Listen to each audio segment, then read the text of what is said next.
black supremacy. With this particular video, I want to pull the cover off of Hassan Campbell, known to many as Poppy, after his run-in with the law enforcement, with FBI.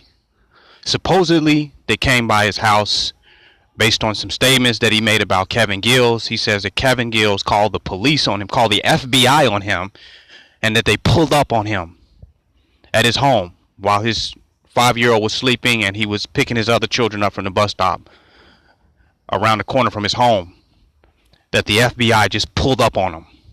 And they had what many would just call an interview. They interviewed Poppy or Hassan Campbell about some statements that he made against Kevin Gills, some very horrendous statements that he made in regards to Kevin Gills' family and his children. Many of you have probably heard by now. They're not even worth repeating, but they're very horrendous threats or statements that he says were hypotheticals. But to say the least, I want to talk about what this FBI interview or this FBI run-in with Hassan Campbell, what it reveals about the nature of Hassan Campbell and his mind. A deep revelation has come forth from all of this, because he was shook up, and then he got on Sanetta live stream and did an interview with Sanetta about the entire event, and some stuff came out in that interview. I didn't want to deal with this. I let Hassan Campbell just talk and just do his thing, and he's made some radical statements. He's challenged a lot of street niggas. He said some profound things. He's on fire at times. Hassan Campbell is not somebody who I have been against, even though he has done some things that I don't necessarily agree with. And I think it's some twisted things about how he goes about what he goes about. But I haven't been one that has been 100% against Hassan Campbell, which I have not spoke out against him or said anything in regards to him. And this video is nothing more, nothing less than a critical analysis from what I have seen through following some of his live streams and some of his uploads. Now, I usually only judge people by themselves, not by what I think or by what I feel, because I know what I think or believe can be totally different from what someone else believes. And people are entitled to their own beliefs, and to each his own. So usually my critical analysis is judging people based on themselves, based on what they say. Not what I think they should be doing, what I feel like they should be doing, but what they say they're doing, or what they say they represent, and what they say that they stand for, and how things pan out based upon their position or their loyalty to that position, their consistency. Consistency is a big word, And when I see inconsistencies, that's when I, get my camera out, get my mic out. And with Hassan Campbell, I'm seeing some serious inconsistencies. It's either ignorance, it's either cluelessness, it's just so emotional that he's not rational or methodical. I can't really call the nature of the problem, the illness, or where these symptoms arise from. But there's some serious inconsistencies. For one, he says he met Kevin Gills because Kevin Gills said, I want to help you take down Bambaataa. Yeah, I'm willing to work with you on going at Bambaataa and tearing his ass down. And Hassan Campbell says, okay, I'll work with you to tear down my black leader, my black teacher, the one whom Hassan Campbell claims pulled him up out of the dirt and took his nothing life and made something out of it. Yeah, sure, Kevin Gills. I'll work with you to tear down my own teacher, to tear down my own clique, to tear down my own organization. Absolutely, Kevin Gills, because I'm a righteous man, I guess. And Kevin Gills, you a righteous man. So yeah, that makes complete sense, because that's actually a good thing. You want to tear down this black leader. That's what proves you're a good guy, because you want to tear down this black leader. So if you can tear down a black leader who has been accused of certain allegations or accusations, then it automatically makes you a good person. You're definitely good. And I definitely should fuck with you because you want to tear down a black leader. Come on, man. I just met you out of nowhere. You just popped up. Yeah, come on. Let's tear down a black leader. Not knowing where you come from, didn't do no research on you, don't even know where Kevin Gills came from or who the fuck Kevin Gills is. But yeah, come on, let's do this. Tear down a black leader. Sounds good. You must be a good person automatically. So he works with Kevin Gills. Outside of his clique, outside of his group. Let's go. So let me ask you this. Did you think that Kevin Gills, who's in the business of tearing down black leaders, black figures, black teachers, that's his business.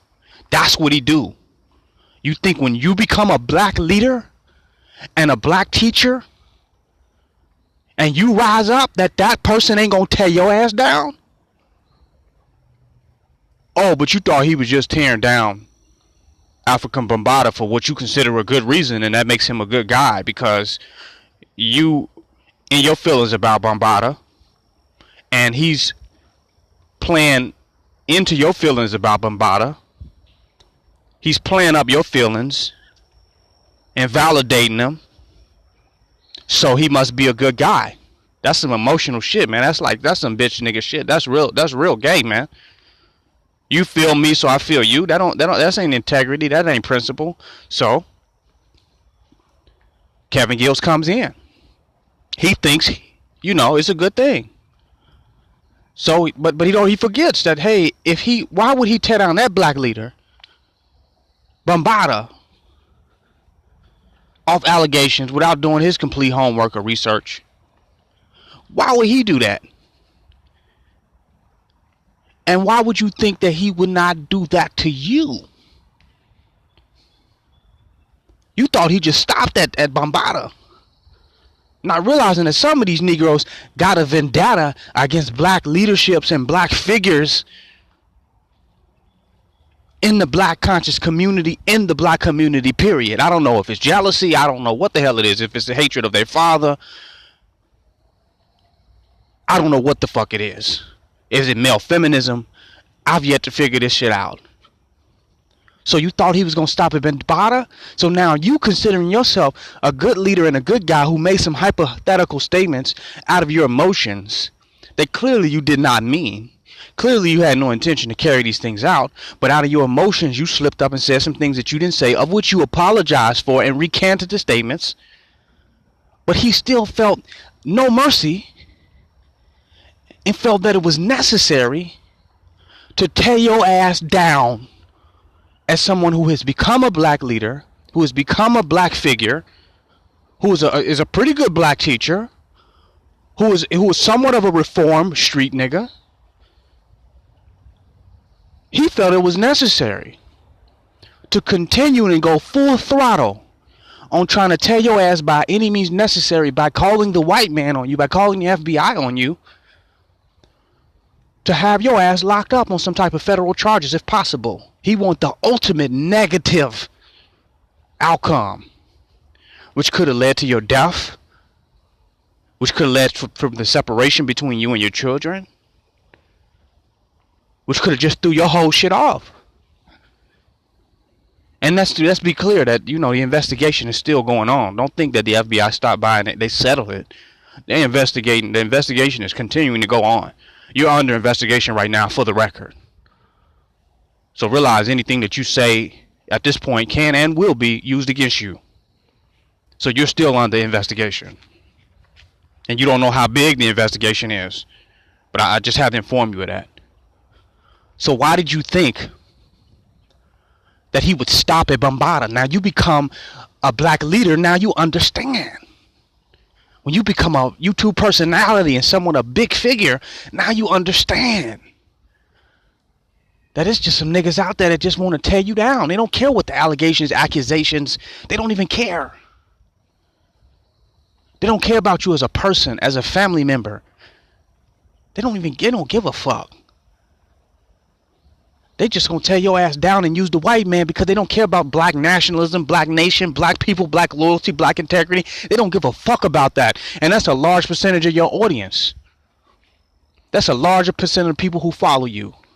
Large percentage of people follow you have proven through siding with you on tearing down Bambaataa that they will not give a fuck about you as a black leader either. That they would tear your ass down as well.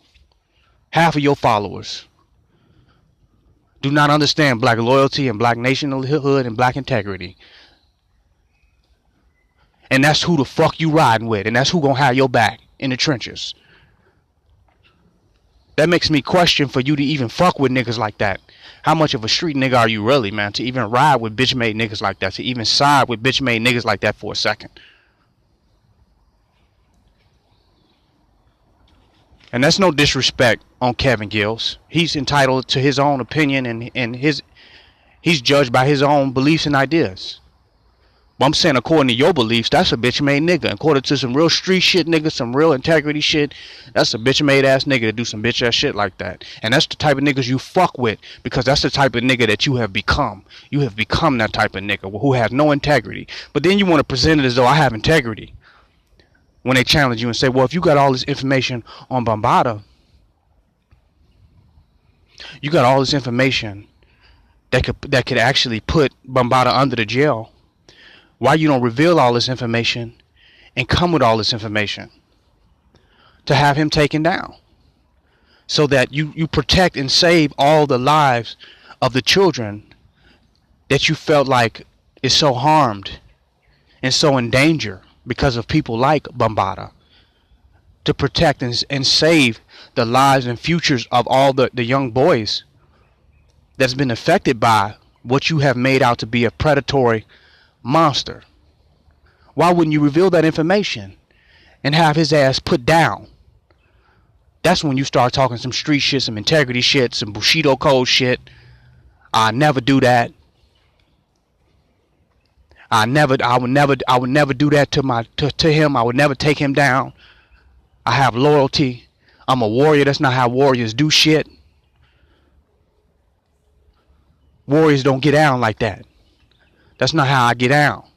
So now you a thorough street nigga when it comes to you going to the authorities to put Bambaataa down. Let me get this right. But now when you crying on the internet and you dry snitching and singing over the internet, you talking to the white man who is the internet. You talking to the feds who is the internet. That's okay. That you exposing information outside of your clique to people that's outside of your clique. What type of fucking code is that? That shit should have been dealt with within your motherfucking clique. Within your group, within the Zulu Nation. You don't take that shit out to the mass public. You deal with that shit how it needs to be dealt with and move the fuck on. But when it comes to you singing on YouTube and crying on YouTube, that ain't no warrior shit. That ain't no warrior shit.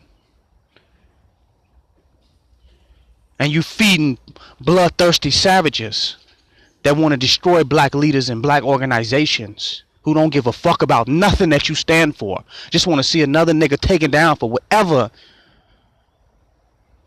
reason that they could imagine. They just want to see another nigga down, another nigga down, another nigga down. And that's who you fuck with. That's who you feeding. But you a thorough street nigga. You say you won't go to the authorities because you don't roll like that, but by going through the YouTube, you're going through the authorities because you're revealing information. And you've put up enough YouTube videos and you continue to run your mouth to the perspective, to the point where he could be incriminated anyway. You're incriminating him on YouTube. There's no difference. Just like the feds showed up to your house to some shit you said on YouTube. When it comes to Bambaataa, the feds can show up to your house to some shit you said on YouTube. So whether you go to the authorities or not, or go to the white man or not, you're still going to the white man. When you talk about and incriminate your leaders and teachers on live stream videos, you think that's somehow not the feds, that's not the FBI, that's not the authority? I don't understand. When you run your mouth on the internet, you are running your mouth to the police. You're running your mouth to the white man. You're running your mouth to informants. You're running your mouth to people that will go to the police and will go to the authorities and will, in the long run, turn that into some type of case and some type of issue. Are you fucking unaware of that? So how you got loyalty on one side? I'm never going to the authorities. I'm not never going to go to the police and do no shit like that and go to the white man and bring our leaders to the white man, and I don't roll like that. But then you come on the internet and you put your teacher before the wolves to rip him apart publicly, to rip his character apart, to rip his organization apart. And potentially you don't know what they can do with whatever information that you have said. You don't know how you're delivering your leader right over to the white man, right over to the fucking enemy. Let's be clear on this. But you want to be, but you a thorough street nigga though. You got loyalty, you got integrity. I mean, we can't see you as both. And that's the problem. We can't see you as both. You a bitch nigga when it is convenient. And then you a thorough street nigga when it's convenient. You cannot be both, and that's your problem. It is not the people that is questioning you. They're pointing out your inconsistencies. And your inconsistencies are attracting the questions. You cannot be both. And if you're going to be a half bitch nigga, then half bitch niggas is going to question you. Half of the niggas that question you going to be bitch niggas, and you're going to get bitch nigga questions because half of you is a bitch nigga. Because certain loyal people that believe in loyalty and nationhood and integrity, wouldn't even be asking you certain questions. Because they will understand what that is and what time it is. But the fact that you got people asking you certain types of questions is showing you what type of audience you attracting. It's showing you how you rolling. And if you be on some bitch nigga shit, and you're gonna attract bitch niggas to you, and they gonna do bitch nigga shit to you, because they showing you the bitch nigga shit you doing. They're showing you, they're exposing you to yourself. Like that's how the fuck you roll. But you know better from how you run your mouth. I got integrity. That man looked out for me. That man took care of me. I got integrity. But at the same time, I'm a bitch made nigga. At the same time, I'm a bitch ass nigga. At the same time, I'm in my motherfucking feelings completely. It's not to say that your grievances should not be addressed where you have been aggrieved. I'm not saying that you should not address these issues, but they should be dealt with like men. And you should find resolve and resolution in a way that represents the integrity of your nation and the integrity of your people, so that we can build on integrity and draw and attack more integrity to us.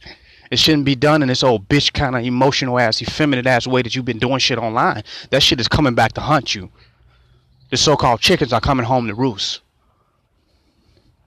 Man, really look at your fucking self, man. For one, you have become too self-righteous.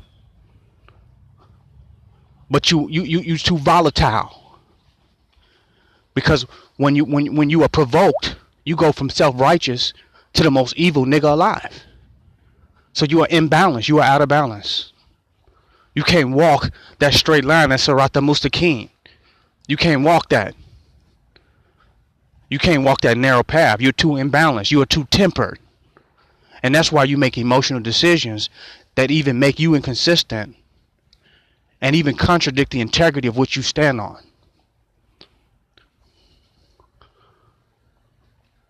You're not looking like a thorough street nigga. You running your mouth too much.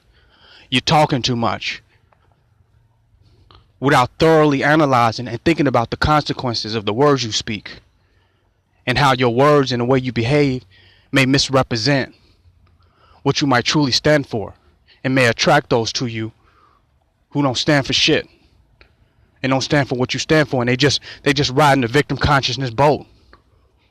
They're getting on the victim consciousness van, for whatever they can gain about it. They don't even care about the victims. They just pirates. They just parasites. They just leeches for whatever they can gain out of it. And if they get so hungry, they even feed on you. They'll begin to fucking feed on you. No thorough nigga is gonna meet somebody random and discuss the business of their nation and their leaders and the politics of their inner circle and work with somebody outside of their clique to take down individuals inside of their clique. No thorough street nigga ever gonna do nothing like that, man. You'll wind up fucking dead, real talk. Operating like that, man. Nobody does that, man. Nobody does that shit. What's in-house was in-house. Keep your business within your house. Handle your business within your house. Have some integrity about yourself, man. And all that bitch-made nigga shit will end. It will end, man. Get over that shit. And not in the sense that that's an easy thing to get over with if such things actually occurred. But as men, we must find resolve. We must not be distracted from the principles of which we stand. We have to find resolution and closure so that we can stand on our square, so we can have some integrity about ourselves, lest we play ourselves into hands of our enemies and we fall by the wayside, fall on our fucking sword. If you was about that life and real, you would take your own life before you would transgress or commit treason or those of whom you were supposed to stand with. You said Run Savage was going to take his own life. Maybe that was a good reason. Maybe Run Savage got more integrity than you do. Maybe he realized in the end that, damn, I'm fucked up. I did some fucked up shit. Because what you all are talking about is, it seems like it can't be dealt with. Like there's no solution. Like you're going to go on crying forever.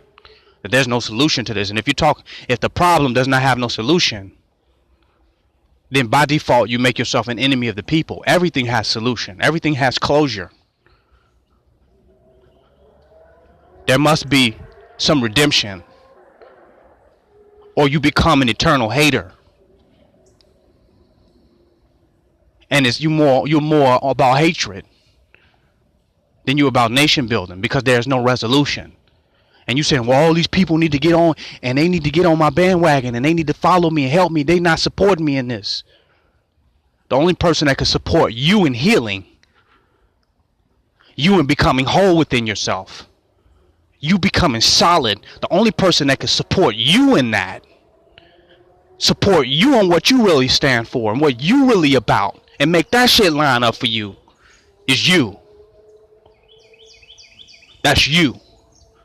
And that's between you and Bambaataa, clearly. Because you don't want to get nobody involved that can put that man down. So if it's between you and him and the Zulu Nation and your clique, keep it there. Or out of your zero integrity, you will draw those with no integrity and they will take your ass down. And to me, you have the potential to be a leader, to be influential, and to represent change in the condition of black people. To me, you represent that. But will you take advantage of that? Or will you continue to walk the bitch-made nigga path? It's King Noble Black Supremacy signing out.